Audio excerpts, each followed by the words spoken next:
आजचा ब्लॉग हा थोडासा वेगळा आहे. दोन बापाची परस्पर विरोधी टोकाची भूमिका मी सांगत आहे.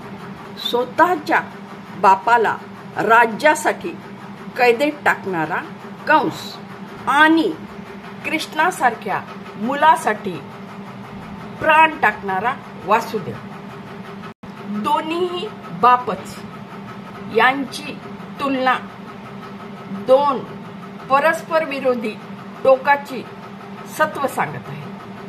वासुदेव आणि उग्रसेन दोघही मुलांच्यामुळे कैदेत राहिले.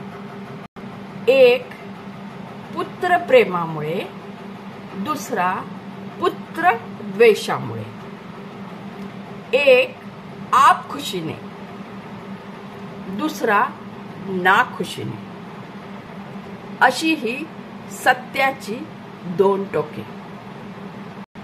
कृष्णासारखा मुलगा, वासुदेव सारखा बाप असणे परम भाग्य. कसा वाटला मला माझा हा ब्लॉग प्लीज कॉमेंट करून सांगा.